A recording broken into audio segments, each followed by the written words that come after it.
first and foremost, thank you that you made it to the end. So yeah, to the end. Again, at this point in time, I'd like to thank our sponsors, Sun Life, presented by Sun Life. We've been a partner of Icon since the beginning. Atram been many times a partner, and then there's also Alveo, who's always been part of the Atram part of Icon for the longest time. And there's First Metro. There is a PDAX, I think first time partner, but really looking forward to doing more partnership with them. And of course, there are others like the RFP, Maverick, Purple Walk, okay, and Cafe Vera, okay, and RFP and the Stock Smarts group. So again, thank you very much for all these things. So I'm now in that point that I have to be able to tie in everything. And alam ko in the last 2 days, parang punong-puno na yan. And the problem with conferences like this, the speakers are so good. They're so good that sometimes we embrace their own biases. So my goal now is to be able to balance things out each and every. Of course, there's a reason why we invited everybody from Tony to Brother Bo to to Philip Hagedorn to Rex to Dodong. Of course Marvin. There's a reason why we invited them. Number one, we believe in them. We share the same values, but at the same time, they are specialists at certain things. I'm a generalist. I'm not a specialist. I'm a generalist. I do crypto, I do property, I do stocks, I do funds, I do everything. But I'm not necessarily like a Marvin Guillermo in the stock market, okay? Nor a Philip Hagedorn in fund management, or a Tony Herbosa in crypto. So all of these people have a lot of influences. What I want to do right now is to really lay down and help you process everything, because at the end of the day, what we want you to do is to start executing what you learn. But it is important that as you do that, there has to be some form of what you call a framework. There has to be some form of a framework. And I want to share, let me share my slides. I want to share my slides on how I believe it's going to be a framework. We now go back to why are we doing what we are doing. So again, babalik pa rin tayo, no? So dapat meron tayong foundation and fundamentals when it comes to investment planning. And it's all tied into our financial life. It all starts with the way we handle money, the way we save it, and ultimately the way we expand it. So this is going to be a little bit on the boring side. Medyo I'm trying to balance things. I'm a big fan of all the speakers. They're my good friends, and to a great degree. But what we want to do is dapat hindi naman seamless, but dapat we want to be able to do it right. There has to be some form of the foundations and fundamentals if we're doing that. If you do a little bit of crypto, you do a little bit of this, you do all of this, that, and walang structure, yung investment life mo and yung financial life mo, magiging ganito, parang roller coaster. Okay? You ride the ups, you ride the downs and everything. Fun yan pag sinasakyan mo, pero hindi yan fun pag ganyan na buhay mo. And that will ultimately reflect in your personal life. Now, a lot of these challenges that we have is also anchored on, now we're, honestly, everybody's hyped after Icon. I've seen that. We've been doing this since 2013. Everybody's hyped. And then the hype, wait down. The market is not as rosy as we thought it was. We are putting our hopes on, let's say, on Bitcoin, Ethereum because of Marvin.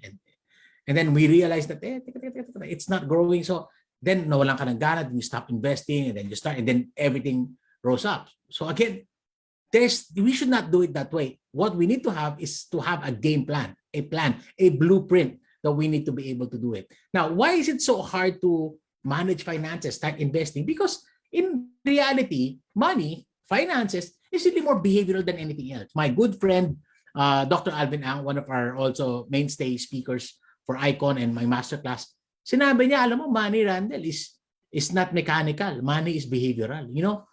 This is how to do it. We do set aside, we cost averages, we do plan, we do funds, all of these things. These are all mechanical. But in reality, what is the challenge is us, the discipline, us doing it, us putting things in the right perspective. Because one of the guys I watch and I listen to, his name is Dave Ramsey. Check him out, daveramsey.com.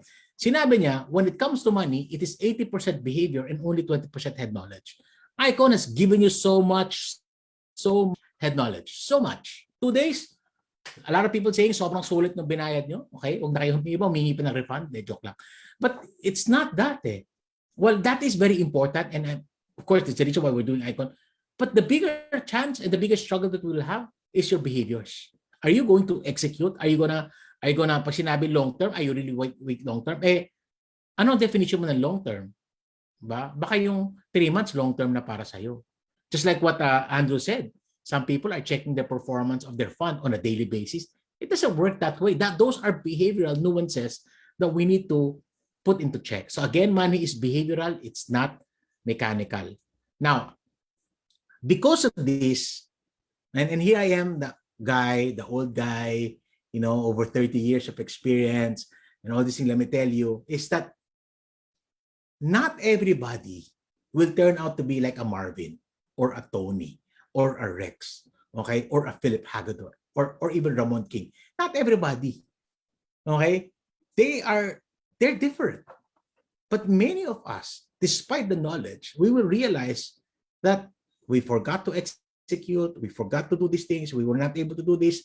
Ang nangyari sa atin, and this is the problem with most Filipinos, and that's, by the way, that's the heart and soul of Icon. Ginawa naman yung Icon because we don't want to see stories like this na tumanda ako, wala akong pera. And in reality, despite of all this hype that we're experiencing in Icon, when you go out, the world is so different. Only 8% of Filipinos invest for retirement. Happy ako, may G-Invest. Happy ako, may Binance. Happy ako, may PDAX. Happy ako, di ba, First Metro. But we remain to be a minuscule minority.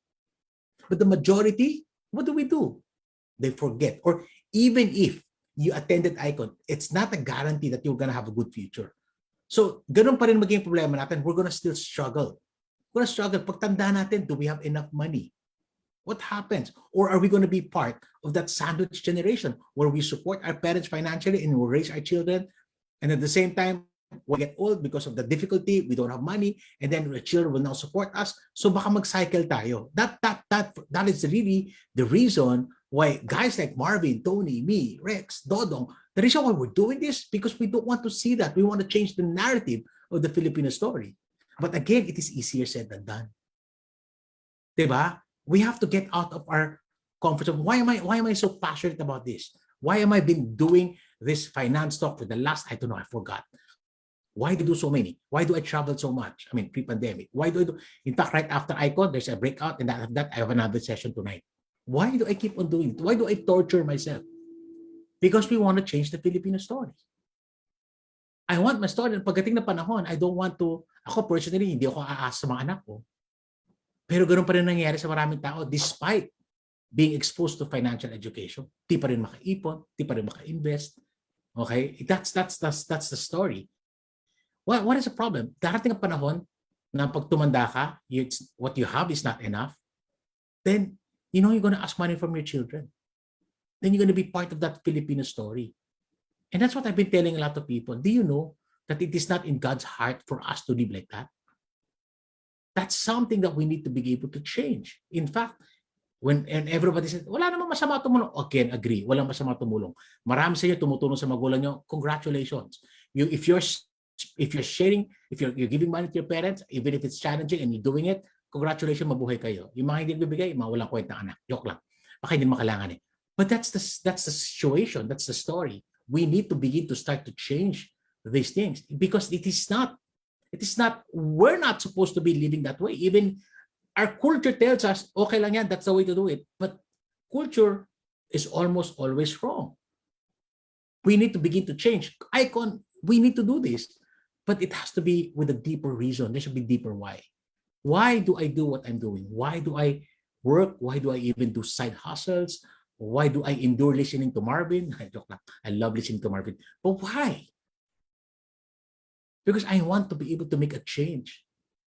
And I'm not just, there's a reason why I'm a big fan of ESG, because I'm thinking about, money for me has always been multi-generational. That's why I tell people, we need to start doing it. In fact, we need to change the way us Filipinos doing it. And after this Icon, it's not enough that you are financially empowered. You need to go out. You need to encourage your friends, your family. Wait, let's do something about our financial future. Let's get out of the Philippine structure wherein pagtanda natin, our children is going to take care of us. Let's not do that. each and every speaker, I mean, there's another world in the Filipino, I mean, na hindi ganun ang buhay, but we're just a minority. And the Bible reminds us, 2 Corinthians 12:14 says, for children are not obligated to save up for the parents, but parents for the children. That is a challenge for us. We need to save for them. We need to provide for them. As Filipinos, we should stop asking money from them. But how do we do that? We need financial empowerment. We need financial freedom. We need financial education. We need the tools. We need to continue to do more and more and more of these things. In fact, we are encouraged to even leave an inheritance to our children's children. Proverbs 13:22 says, a good man leaves an inheritance to his children's children, but the sinner's wealth is laid up for the righteous. It is not enough that you're financially able and independent. It is in the Lord's will that you also leave an inheritance to your children's children. Think generational. Pag Pilipino, walang minamana mga anak. Ano namana mo sa tatay mo? Ito, diabetes, tsaka utang. Let's get out of that. Let's try to change. And that's the heart and soul of Icon. Let's do that. Now, before we do that, and before we start, we're going to create your execution plans. Let me quote the Bible. I'm like Dodong. I like the Bible. I use it for finance. But it's hard to tell a lot of people. Such wisdom that you pick up from them. And for me, it's a finance manual. Proverbs 24:27 says, I mean, of course, it's for my devotion as well. Do your planning and prepare your fields before building a house. There has to be some form of preparation. It's not just, I picked it up from this guy, I picked it up from, hindi, teka. Hold muna tayo. Create tayo ng ating plans. I wrote this book in 2013. I launched it in the first, Marvin and I launched one of the reasons why we did Icon, because we wanted to launch our books. All our books are now bestsellers. I think I'm not 70,000 copies of this book. It's now on Kindle. Okay, anyway, so plugging. Wherein I said, hindi pwedeng ganun lang eh. There has to be a process. You have to improve your cash flow, manage money well, spend less than what you make, get yourself out of debt. At least the good debt, you keep that. The good debt, the bad debt, you start to pay it off. Build your emergency funds. Marvin's a buffer. I mean, Marvin's a big fund. He's very important. That's why, pandemic taught me, teka, thank the Lord, meron akong emergency funds. Pero naisip ko, parang kulang. Okay? And then, insurance. You have to be properly insured. I tell people, wag muna mag-invest pag hindi ka pa insured, lalo na when people are dependent on your income. And then you begin to invest, which is the heart of Icon. Let me go through it quickly. Every single step is important. Okay? You cannot invest what you do not have. You have to manage your debt. You have to have emergency funds. You have to be properly insured. Then you start investing. Now, what you've done 1, 2, 3, and 4, okay? If you're not yet there, don't be in a hurry. Huwag kayong mag-FOMO. Do 1, 2, 3, 4, ideally in sequence. Okay? And then now you can do investing for the future. Now, this is not the personal finance, but investment talk. We do that. So ready na ako. Randell, ano gagawin ko? Ito na naman ako. Stop. Wait. Prepare. Plan before we go. I'm not saying super plan, you have to hire a registered financial planner. No. You can do it yourself. But you have to have some semblance of planning. Understand that when you're investing, and here's where a lot of people make a mistake in investing, they focus on reward without understanding the risk. You need to understand, rewards are the function of the risk that you're willing to take. Hindi nagbabago yung rules natin. No amount of financial engineering will change. High risk, high reward, low risk, low reward situation. Risk-return relationship, hindi nababago yan. That's why you need to understand, you need to embrace that fact. Now, there's nothing wrong with risk as long as you're willing to understand and accept it. The problem is, people have a tendency, and I've seen this in the cryptocurrency scene, they put all their money, and Marvin and I was talking one day, sabi niya, paano to? Hindi man nag-stock market pa, talong kagad ng crypto, wala man mutual funds, yun ang unang kagad na investments. Sobrang volatile.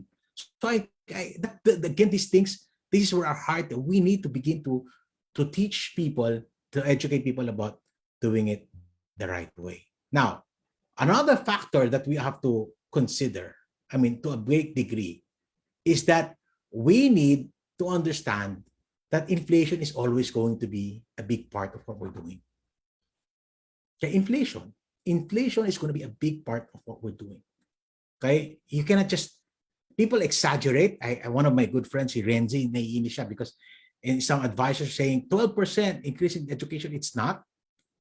But you need to understand as a parent, education, that's why, example na lang ha, I want to send my kids to college. Okay? I want to invest in safe instruments. I want to get a 3% return. A 4%, 5% yung average inflation ng education. So by the time mag-college anak mo, kulang na yung pera mo. So that's important. Or preparing for retirement, baka yung naipon mo kulang. And that is your primary driver, inflation. So be cognizant of what's happening. Your 2-3% return is not exactly your real return. Kasi if you have a 3% return and you have a 4% inflation, you did not earn 3%. You lost 1%. Again, and to a great degree, this is going to have a big impact on the way you invest. So you have to be cognizant of things like this. And you have to be, and for me, one of my primary reasons why I invest, honestly, I make my money from work, from what I'm doing, from writing, speaking, teaching, training, and sometimes cooking. I do that. But eventually, what I do with that profits that I have is to be able to manage it well, to grow it. And that's why I'm cognizant of inflation. Right? Now, where can you put your money? Okay. Investment 101 na lang to ha. Para lang mabilis lang para gusto ko balansehin eh. It's like a pyramid. You don't just throw all your money in where you think is the fancy stuff. Right? The baseline of your investment should be creditor claims. Savings account, time the boring ones. Savings account, time deposits, IMA, investment management account, commercial papers, corporate bonds, treasury bills, treasury notes, money market. I mean, simple stuff. I mean, low interest, low risk, or no risk at all. I mean, this is something. Hindi pwedeng talong kakagad, lahat may ganun, dapat meron dito. Now, I want to grow my money. Then, let's consider other things. Okay, with risks, but we need to manage it. Of course, there's stock market, there's common stocks. It's a direct equity clip. Then, there's managed assets or pooled funds via a mutual fund, a UITF or a mutual fund with an insurance called the VUL. So these things are managed assets, different kinds. It can be a low risk managed asset. It can be a high risk managed asset. It can be a speculative. It can be a global one. It can be many things.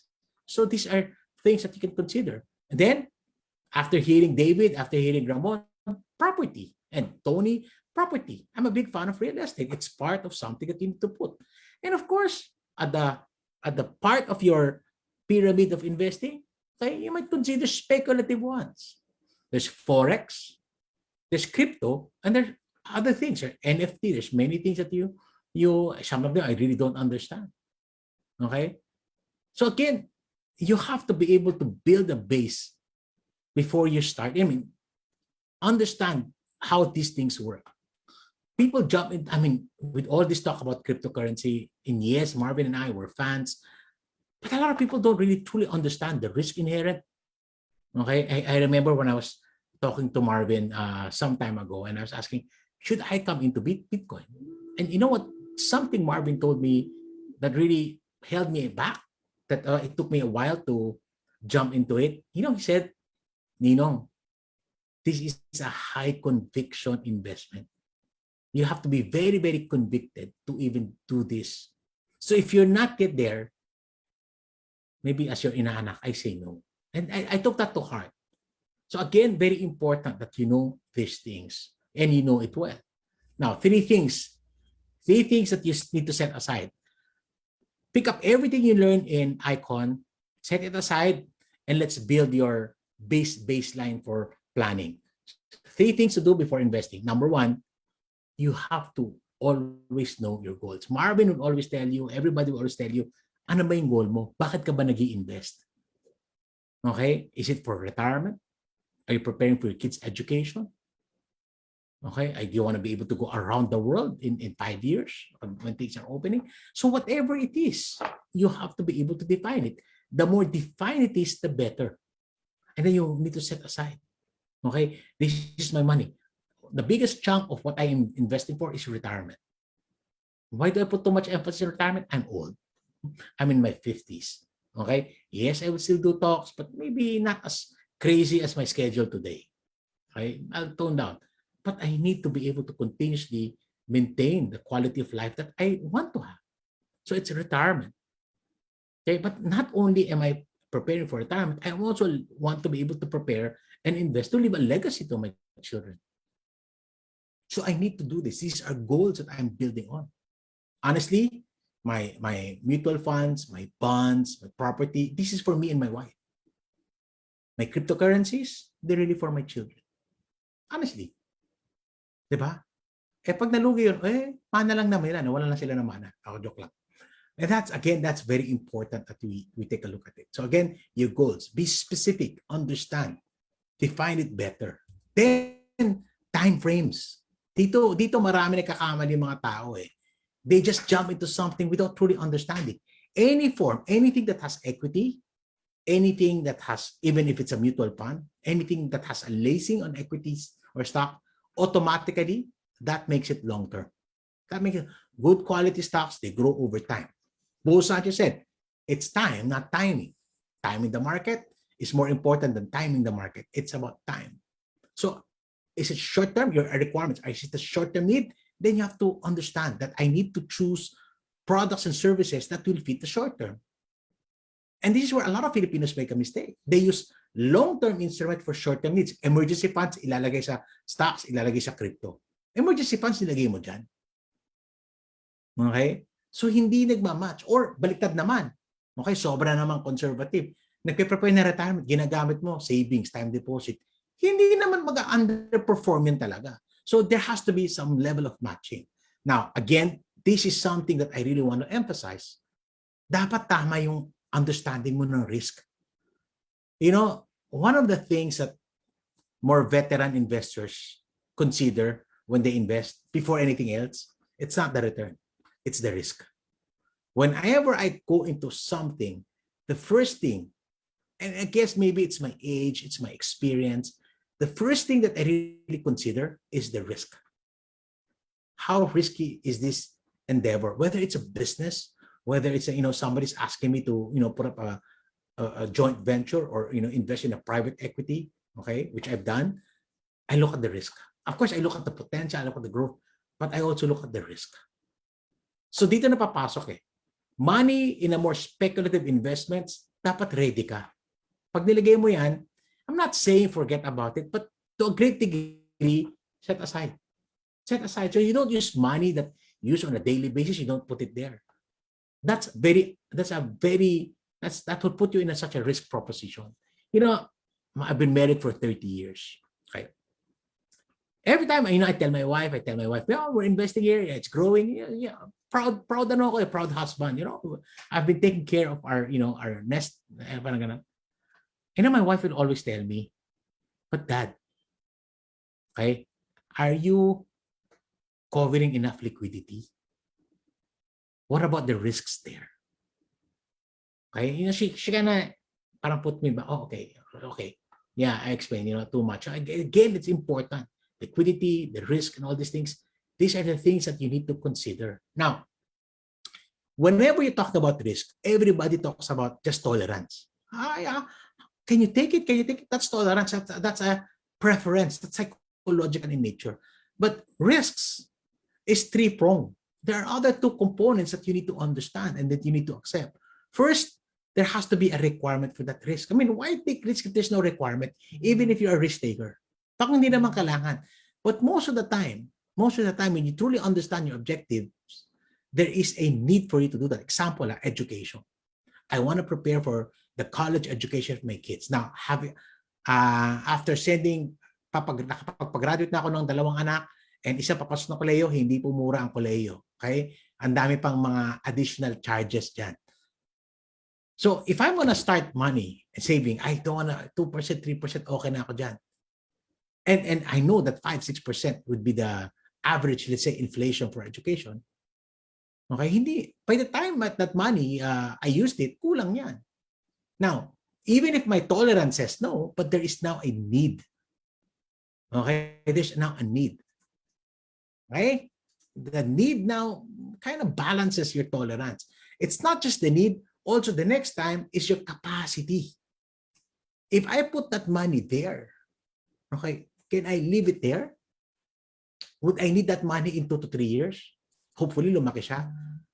Clearly, when you think that way and you're looking into long-term positions, you've heard HODL, hold on to dear life. You heard that. Hold position, long-term, property, thinking of decades and everything. If hindi ka ready doon, then clearly, wala kang capacity. Okay? Kung yung pera mo, konti lang, baka i-build mo muna yung savings mo. Kaya nga, ginawa ko yung steps eh. Okay? So again, when do you make that decision? Okay? Where your tolerance, consider your tolerance, your requirement and capacity, where it meets, that's where you make that decision. Now, many people forgo this thinking because they're so driven, they're so hyped, they've read something, they want about YouTube, and even here in Icon. But again, ladies and gentlemen, go back. I want to bring you back to the basic, most fundamental. You need to understand this. You need to be able not just to accept and truly understand the risk that you're taking. So this, hopefully, guys, sana nakakatulong to sa inyo. I know, it's kind of a dampening thing. That's my intention. I want to be able to, we're in this level of hype. Let's go down first. So we can think rationally. We're going to prepare, create these things. I hope nakikinig pa kayo. Hirap ng last speaker, no? Again and again and again and again and again, you've heard this. Diversify. Diversify. When I was younger, I'm not a big fan of diversification. But age, experience, mentoring, wisdom, they tend to taper you down. To taper you down. Okay? Diversification. Sabi nga nila, don't put all your eggs in one basket. If you put all your eggs in one basket, what do you get? Scrambled eggs. That's just corny joke. But that is so true. Siyempre, you have to have enough money. Kung wala ka pang pera, wala ka pa i-diversify. Sabi nga na, Randell, how do I diversify my money? How much money do you have? 5,000. Mag-Gcash ka lang. Okay? Hindi pa pwede yun. But eventually, you begin to do that. Marvin, we did not have a wide diversification when we started. Of course not. But throughout time, we were able to do that. The reason why I can do cryptocurrency now is because I have already built a diversified portfolio. Okay? And again, that's important. Boring, guys like Robert Kiyosaki, all these things. Why mag-diversify? I know it's boring, but we need this. You have to have enough savings. You should have enough, you're properly insured. Kailangan natin to eh. Kailangan natin to. Okay? So very, very important, diversification. How do you diversify? How do you build portfolio? It's as simple as combining things. You combine high-risk assets with low-risk assets. Hindi pwede lahat ng pera mo na sa high-risk kasi you're after growth. I believe you. I'm after growth too. But also at the same time, I don't want to, alam mo, hirap kitain ng pera para palugi. Sa totoo lang ha. Mahirap mag-ipon. Guys, it's just why I tell people to be careful in investing eh. Do you know, saving money takes sacrifices. Why? Money saved is money not being spent. So you forgo experiencing the good stuff, enjoying your money, because you want to be able to prepare for the future. Here's the thing. Nag-sacrifice na ako, pero hindi ko ginawa ng tama, in the future, baka nalugi pa ako. Diba? Kaya nga minsan, ayaw ko na mag-invest. Magta-travel na lang ako. At least na-enjoy ko pa. Kasi nga hindi tama yung pag-craft mo. So you combine high-risk assets with low-risk assets. High-risk assets will give you that growth. Low-risk assets keeps you in the ground. So hindi pwede mawala ang savings. Hindi pwede mawala yung bonds. Part yan. Part yan. Now, everybody will have a different level of risks. But very important you combine it. Now, it's not just risk. It's also about liquidity. Very, very important. Yung pera mo ba? Not all investments are liquid. I'm a big fan of property. I'm a big fan of stocks. They're not necessarily liquid investments. Yeah, you can sell your stocks anytime, pero pwedeng lugi yun. That doesn't make it liquid. It's marketable, but it's not liquid. So what you do is you combine it. You have to have enough level of liquidity. My wife will always remind me, do we have enough liquidity? Sometimes my answer is, so I need to, here's a thing pag na-hype din naman ako eh. So, investments, teka, baba na liquidity ko. Hito muna ako sa pag-invest. Build up ko yung level of liquidity ko. Okay, some people call it emergency funds. You can call it kind of buffer. You can call it whatever it is. But there has to be enough liquidity in your portfolio. That will keep you sane. That's the reason why I survived pandemic. All this, because there is enough liquidity there. I did not touch. I mean, I did reallocate. I did move, but I did not withdraw money from my investments because I needed money. No, there is enough liquidity. So again, very, very, very, very important that you do that.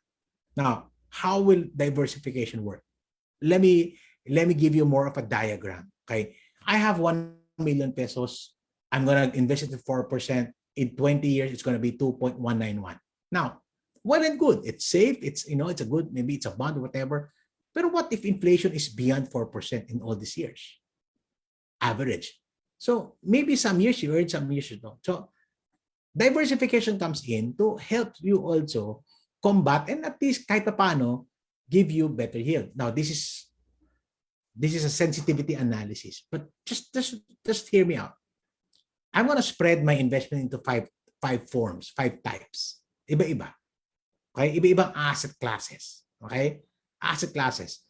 Now, this is simulation lang 200 negative. Lugi. Baka sa ako nilagyan. Nagpa-iwi ako, mga ganun. Okay. 200, sorry, marami na nang magagalit sa akin. 200,000, hindi, bumalik lang kapital.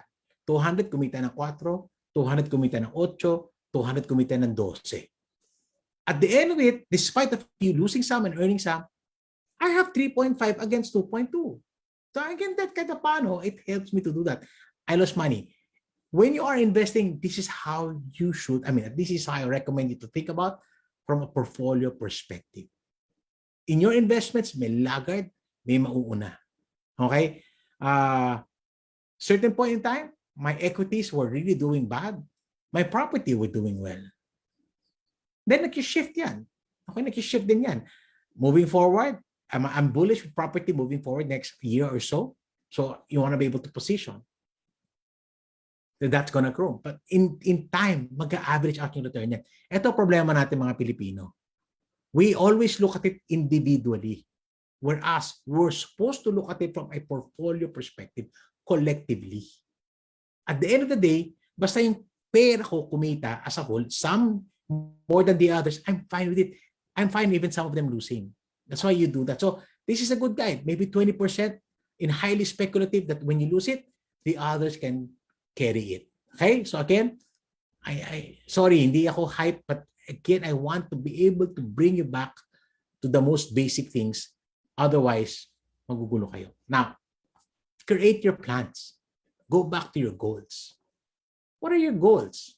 Okay? Goals. What do? Now, the other side, what are your risks? Are you willing? Do you understand? Funding. Saan magagaling yung pang-invest mo? Uutangin mo ba yan? Gano'n ka ready na yung pera mo? Marvin Guermo levels ka na ba na, I have 100 million, I can just buy. Ay ako, hindi ako ganun eh. Okay? Baka ang pera mo is basing on your savings o yung tipong natitira, yung disposable income mo. Meron kang 3,000, 4,000, 5,000. As against somebody has 10 million. Definitely, your strategy should be different. If you are more on a monthly basis coming in, as like most of us, like even myself, that's why I'm a big fan of cost averaging. Why? Because, I can only set aside, money. Of course, my cost average now is way bigger than my cost average 10 years ago. But that's how my funding structure. That's why I focus on earning. I focus on, creating income and then investing that. So that's a funding mechanism. Set aside, ano ba yung pwede mong gawin? Monthly, there's nothing wrong. Now we have G-Invest, now we have, Sunlight, VOL, madami yan eh. Siyempre, binabagit ko yung Atra, binabagit yung mga sponsor, First Metro. So, andyan yan eh. Yung strategy mo mag-iba. Or, I have nakamana ako eh. My dad gave me 50 million, o di ba? Teka. Siyempre, iba dyan, property. Magbabago yung strategy. Ano options mo? Pag-aralan mo yan. Do I buy stocks myself? Do I go on a fund? Yung may insurance ba? Lalagyan ko. O gusto ko negosyo talaga. Gusto ko muna na franchise. So, what are your options? Aralin mo yan. Monitor them and educate yourself. I won't recommend, let's say, this is why I saw this in G-Invest. there's a community in G, and they invited me to be part of that. Some people are looking at their mutual funds or UITF on a daily basis. That's not how I do it. Pero chine-check pa din yan. I do that. I do periodic checks. Sometimes I'm tamad, I don't do it. But, you still have to monitor. And then you constantly educate yourself. Attending Icon is a great way, but this is just a start. And then there are no perfect strategies. COVID, everybody, at least me, I made pivotal adjustments in my investments. It's very important that you do this. So you plan and you do it properly. Okay? Now, when I invest, here's something that you need to accept. Rara kasi tayo, Patandaan nyo, Pandemic happened. I mean, at least the impact. And it's going to happen again. There will always be volatility regardless of the conditions of the economy. That is the nature. That is par for the course. That's the nature of the game. You need to understand volatility. And it's not necessarily bad if you know how to invest properly. Okay? So again, don't rush. Take your time. Plan it properly. Now, I know the index, barring the last Friday's jump, Friday, Thursday, there's like a huge jump in the market. Okay?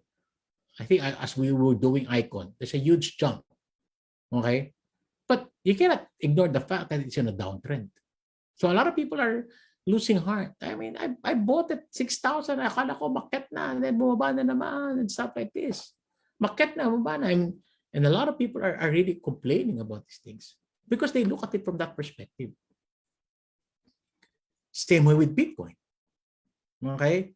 I mean, if I look at the Bitcoin in the last 3 months, I don't think I want to invest there. I don't want to do it that way.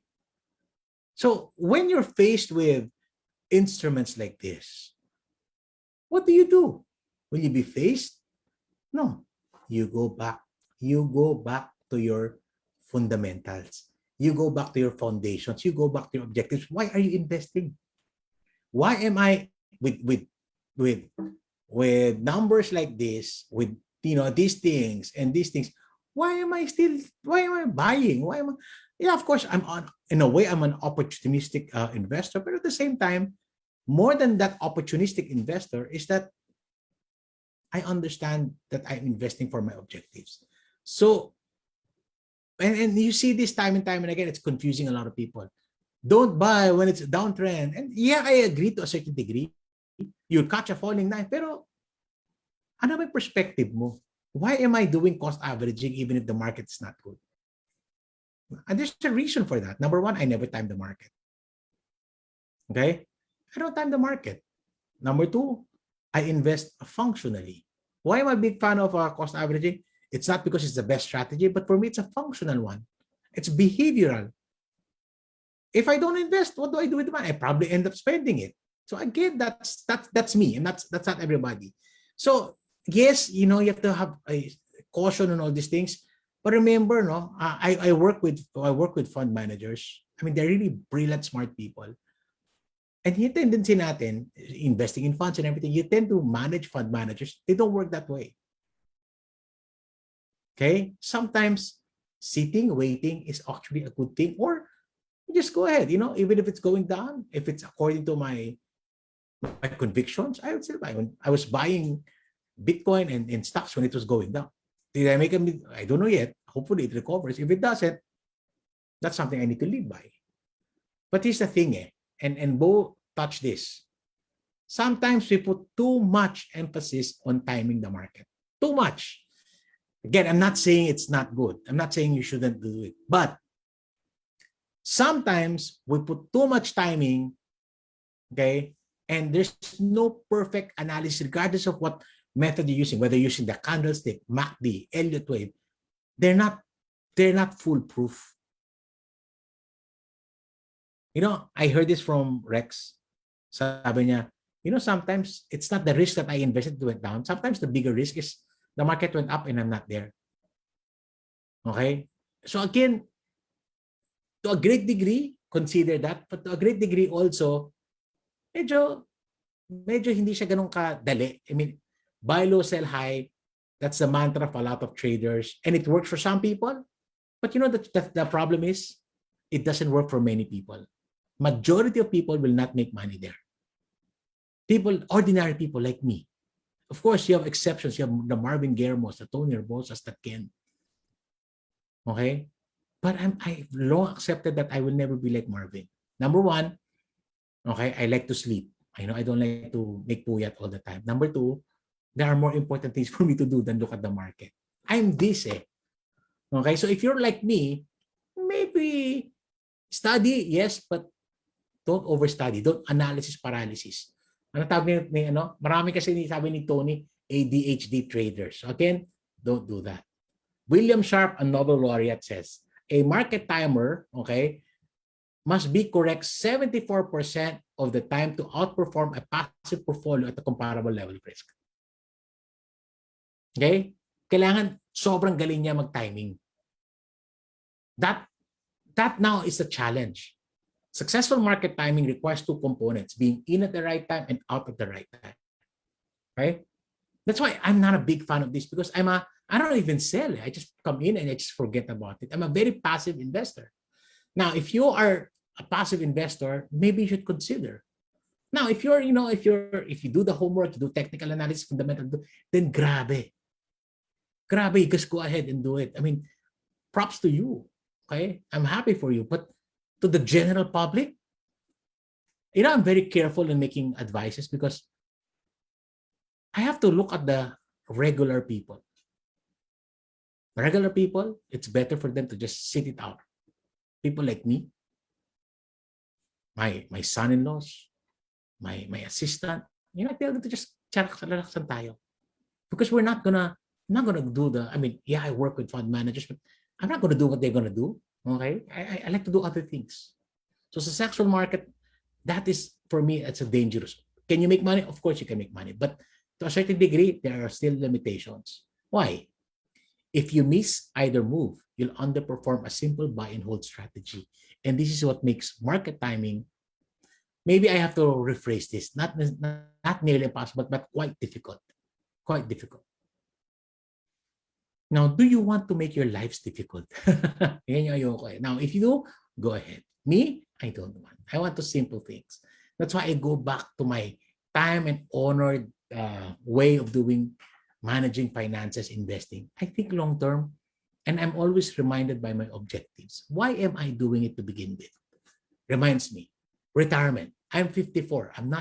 I'm 6 years away from 60. Even at 60, I'm not going to retire. I'm not going to stop working. I'm not an employee. I'm an entrepreneur. I probably my dad was working until the day he died. So, long term. Sana nga, the Lord will bless me na, I continue to be, I continue to generate income like my father until he died. So that whatever I raise up, I'm going to leave it to my children. So, I'm doing what the Bible tells me. A good man leaves an inheritance to his children. And it helps me, keeps me sane, that I am constantly focusing on my objectives. If I do that, objectives. Most of you are young. I've seen a lot of you are young. And I want to encourage you that in investing, time is still your greatest ally. Time. Make it time. One of my siguro points of encouragement is what my parents did. They bought land, they bought property. But they what? They were willing to wait 20, 30, 40, 50. Some of them are, I think, more than 50 years. It takes time. You have to know that it's really going to work for you. Whether it's a Bitcoin, whether it's a mutual fund, regardless of what it is, time is going to be your greatest ally. Now, I know that there are a lot of concerns right now. What's going to happen? Right? There's way too many talk. Last year, government was saying it's going to be a V-shaped rebound. Now we know that's not true. Some people, it's going to be a L-shape. It's going to be all these things. Some people felt it's going to be a swoosh. Honestly, I think it's a U-shape. Okay? But here's the point. Regardless of what kind of recovery we're happening, we will recover. The question is, what are your objectives? Babalik ka rin ako, what are your time frames? What are you investing for? While this matters to people like me and you, but when you're investing for something that you need in 10, 15, 20 years, these things, while it's important, I'm not saying it's going to be irrelevant, but you can weigh things out if you're willing to wait. If you go back to your fundamentals, you're earning well, you're spending properly, you're saving, then you can now have the luxury of waiting. You have to have that luxury of waiting. Okay? You know, at the end of the day, since I'm an old guy, I look at things from a very long-term perspective. Look at the 30-year performance of the PSEI. You know, more than 30 years. In fact, it started in 1988, which is the year I graduated from college. Ay, sino rito hindi pa buhay no 1988? 1988, I graduated from college. And I've seen a lot of these things. Look at the chart. As to, I don't know why there's a gap here, no? But anyway, so look at it, no? It's never a straight line. Birth year daw niya. It's never a straight line. It's always a gyrated line. The problem is we look at this. We only look at this. We never look at this. So again, chart people will say, you know, sideways, there's a beam. Some people it's sideways. Ako, honestly, I subscribe to the point that in the next 2-3 years, we will see a big spike. So it's a good time to start accumulating now. Okay? Good time to start. So you can build volume. Okay? Honestly, I put money in crypto, but I want to bring it back to this, so that I can still ride the bull run later on. So you see that's happening right now. Okay? Even ito, syempre mas maiksi lang Bitcoin. I mean, if you were investing in the Bitcoin in 2015, I first heard about it 2016, big 2017. I dismissed it initially. But if you've been investing here, look, where did it grow? Of course, there's a big peak here, but look, diba? The real growth happened in what? A 7-year period. So again, honestly, money is made in you sitting and you waiting and you, as long as it's consistent with your objectives. So the question is, how do I do this? And I want to be very, very personal. I want to be transparent. I want to be, to you guys, I want to be vulnerable. Okay? And I want to share with you. And Marvin told me, Randell, you should share. Kasi, you know, parang people look up to you. And I know, maybe because mahirap kopyahin yung ginagawa ni Marvin, sa akin mas madali. Okay, what are my investments? What am I doing? Okay, number one, here is very important. I'm gonna pick up from where Rex started. Very important, and Marvin's talking about this, everybody's talking about this. You need to do asset allocation. Okay, you need to understand that not all assets are going to be the same, that you begin to allocate. You have 20, 30, 40 years to do this. So you build it up. Don't be in a hurry. Don't jump. I mean, I'm not a big fan. I thought, yeah, do everything so that when you're 40, don't do anything. That's a lot of bull. Why would you not want? I mean, I don't want to offend people, but it's overrated. Not doing anything is overrated. It's great to do something. I mean, it's great. So don't try to, kasi yung problema niyan, you burn yourself out, you push yourself too much. There's a lot of things that you need to do. Just wait and enjoy life. Marry the wife of your youth. Diba? Sabi yan sa Bible. Enjoy. Watch your kids grow up. One of my greatest pleasure in life is not seeing my network grow up. It's not seeing my influence becoming more and more, or seeing how big Icon is today, or masterclass and all this. It's not. My greatest joy is watching my kids grow up. It's seeing them today. I was looking at my son, who's now my 16-year-old son. Sabi ko, Gino, you're taller than me. Seeing them, parenting them. Now the joy of seeing my grandchild, monitoring, wow, laki na tinapa niya. 1 week pa lang yun. I mean, these are the joy. Or watching, or honestly, from my Nino, seeing where Marvin is. That's one of my greatest joy. I met Marvin so different to Marvin today. Even Ramon King, we're chatting. Those are my greatest joy. It's not investment. But along the way, I allocate, I do that. I let it take care of itself so that I can focus on the more important things in my life. Sorry, I sound like an old guy, but I am. I am. I just don't look like it. But when I understand, there is life beyond investing. Investing, okay, is a tool. It's not the end goal. But you have to do it right. Allocate it right. Build right. Buy assets that will be valuable to not just to you, but to family members. The reason why I bought that land, because maybe I'll give it to my boys. Maybe, I don't know. Okay? But that's annoying. That's very important to us to understand. Now, let's be specific without putting numbers. Okay? This is how I do it. And if you look at it, how I do it, you have a gauge on how I was able to build my asset classes over the years. Of course, there's cash.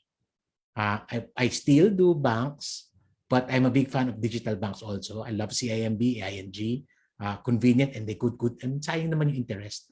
Okay, hindi ko na kailangan mag-bonds, doon na lang okay na ako. So cash is important. But I do boring stuff. I have a bond fund with Sun Life that is 20 years. I think more longer. I just simply for retirement, I love equity. I have an equity fund. I have an equity index fund. I'm not saying this because our sponsor. Meron akong Sun Life Equity Index. Meron akong BPI Equity Index.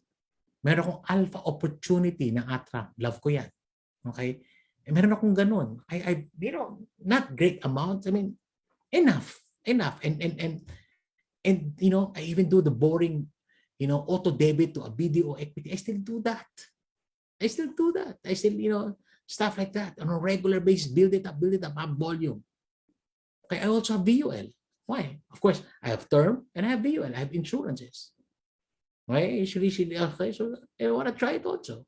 Okay, I'm a big fan of this also. I mean, a lot of people don't like it, but it has a value for me. It's a good transfer. It's very easy for me to understand. Then real estate. The difference is I got into real estate early, but I couldn't sustain. Today, I can sustain. It's a very good exposure. Okay, and stuff. And do I keep it on? Maybe later on I'm gonna unload. Maybe, big chunk, when time. I'm gonna unload. Maybe, I don't know. But I've also, because I was able to do my cash, my bond fund, my equity, my V insurance, I now was able to be ready to go into other things that are giving me opportunities. Okay, like global funds, tech, consumer, broad. I'm not a, I know these things, but I'm not a perfect investor. I don't want to choose my stocks. I mean, I don't have the time, but I understand where the general direction is. So I do that. I've exposed myself to global funds. I got exposed to global funds many years ago. My regret, I should have added, keep on adding, but I was too preoccupied with many things that I do. I had the bias so much for Philippine stocks, which, because I'm so nationalistic. Pero I realized, teka, kailangan din natin to. So global. Okay, I got into crypto. Okay, because when you're friends with Tony and Marvin's your partner, it's gonna rub off to you. Okay, so I started.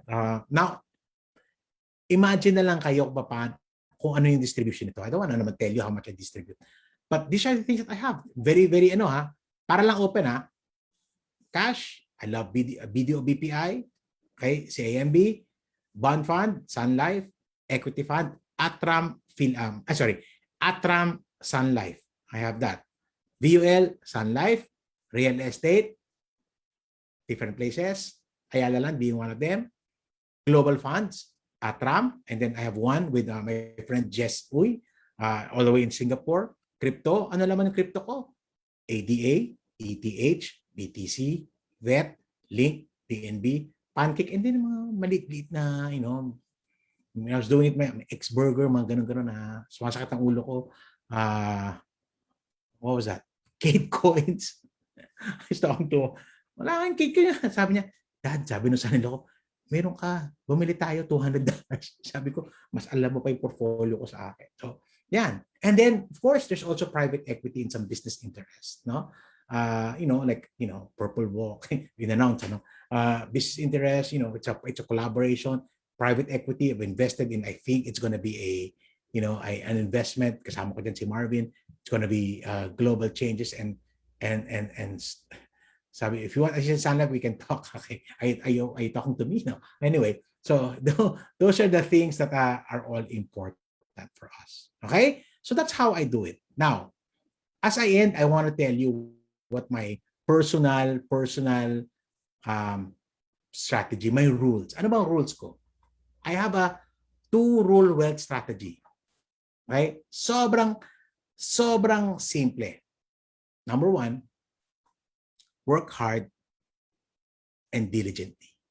I mean, you might be the brightest investors, but it doesn't matter anything if you don't work hard. I mean, work hard, work honestly, work diligently. Be excellent at what you're doing. It doesn't matter when you're the best crypto trader and everything, but you're a lousy person when it comes to work, it's not going to amount to anything. So work hard. There's honest to goodness labor. Work hard, build on your abilities, improve on your competencies. Then when you begin to start earning, at first it's not going to be that much, but when you do that, then you begin to spend less than what you make. Adjust mo yan. Do I need to make more money? Do I want to spend money? You would know. Wisdom will tell you, because making more money is easier said than done. Sometimes it's really controlling that spending. And then when you do that, you save and invest the difference. That's my rule number 1. Work hard and diligently. Spend less than what you make. Save and invest the difference. Rule 2, you go back to rule 1. Balik. I don't do Forex. Balik lang ako. Okay? Randall, at one point in time, aren't you get tired? Not really. I love working. I enjoy my work. I believe work is a gift from the Lord. But I do it with honesty. I love what I'm doing. I mean, I'm not saying that, this is my passion. No. My passion is my devotion to my Creator, to the Lord, and to my wife. Yeah, passion ko. This is something I enjoy. Okay? Work hard and diligently. That's the thing. Now, here's what I want to end with you guys. Invest icon is great. We've learned cryptocurrency, we learned property, we learned stocks and all these things, funds. Very important. Now, here's my brotherly kuya tip, tito tip to some of you. Invest, save money, invest. Then on to more important things. Put it there, invest mo na yan, do things that are more important. Invest in relationship, invest in memories. Okay? Do your ministry. I'll tell you something. I put more emphasis on my ministry than actually this financial stuff. Those are more important to me. Why? It's connected with me being Christian. Hindi ko madadala to sa langit. What is important for me is to expand God's kingdom. Investments, there are all tools. Because of that, I can support missionary, I can feed my family, and eventually when I get old, I won't be a burden, those things. But I focus on more important things. And here's the thing. Money not invested is usually money spent. That's me. If I don't invest it, I might end up buying things. Unless you're Marvin. Sobrang yung disiplinadong tao. And by the way, Marvin is a great guy. He also believes he's a Christian himself. He believes in God's kingdom. But this is a disciplined person. If Marvin doesn't spend, it's there. If I don't spend, may maiisip akong gawin. So, what do? I know my behavior. I might as well invest. Money I invest, hindi nalugi, okay lang yan. Bakit? I just sit on it, it's gonna return. Money that I did not invest and I spent, there's no return. But that's me. It's really up to you. So invest and move on to more important things. Make sure that you invest money not invested is usually money spent, unless you're Marvin, so disciplined. But that's me. Not saying it's you, that's me. Now, as I end icon, I want to be able to say this. There's no such thing as a best investment. No such thing. Okay? No such thing. It's crypto today. It's not going to be crypto tomorrow. It's stocks yesterday. maybe stocks against tomorrow. There are many things, but you anchor it in the more important things in your life. Number one, me is the Lord. Second, my family. Third, my dedication to advance His kingdom. Me doing this advocacy, me teaching, that is connected to my ministry. And I wanna challenge you. Money, the problem with finance and money and icons like this, it makes you you look at yourself more and more and more and more. What I want to have, what I want to experience. Honestly, my fear in doing icons like this, I don't want people to be selfish. I don't want people to think about their enjoyment, their goals only, because it has to be bigger than that. I have to be able to say this. I have to tell you. Otherwise, nothing really matters anymore. You may be the richest person in the world, but you may be, there's no peace and love and joy, and you'll be a miserable person. So again, you do this right. Now, rally, practice everything.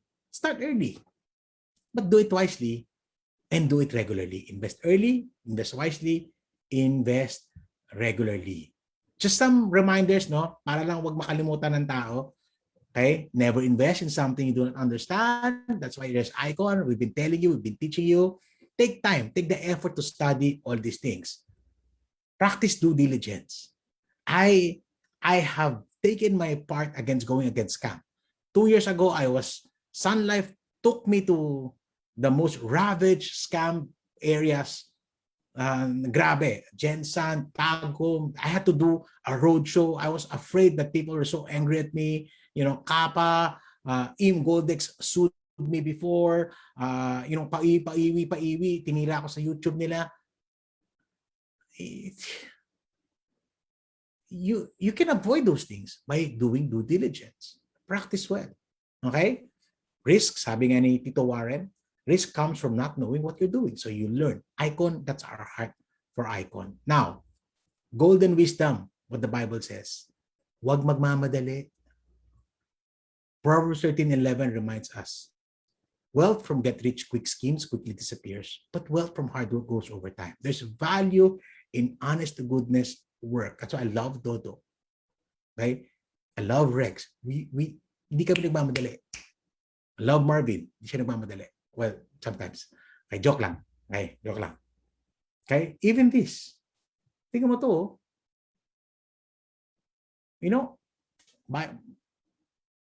Dodong said something and that's why I love working with him. Sabi niya, use the Bible, read the Bible.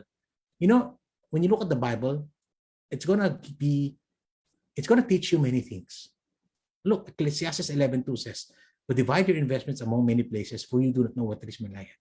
Di ba ano yan? Diversification. There's so much wisdom that you need to understand.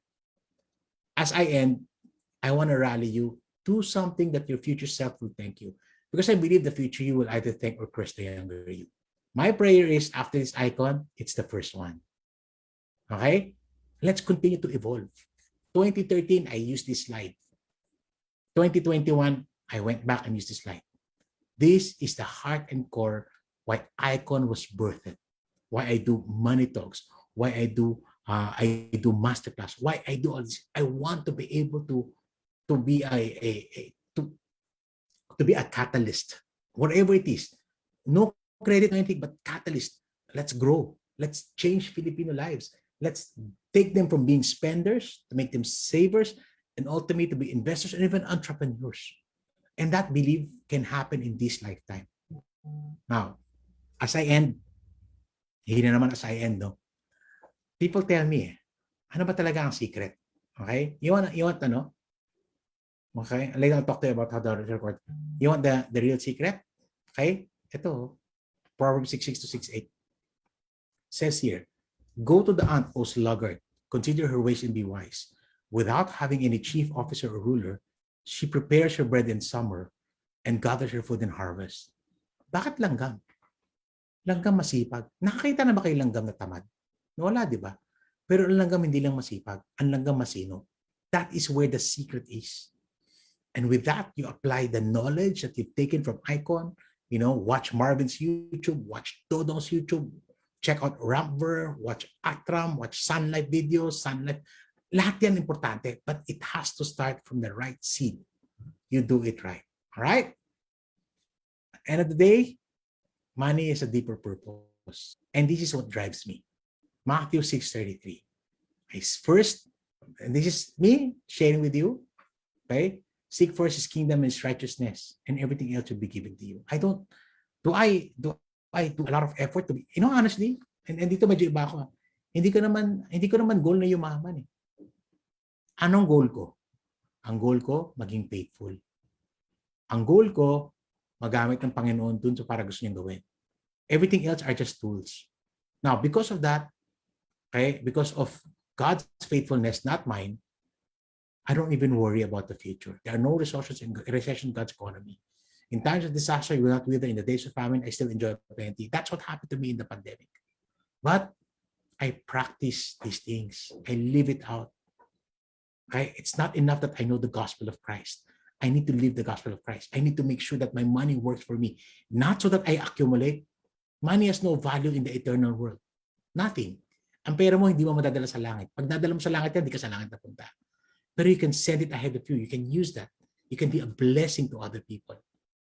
That's something. That's what the power of wealth building is. It's not for that, it's not so that I can, sit aside and buy things that I like. That's overrated. That's overrated.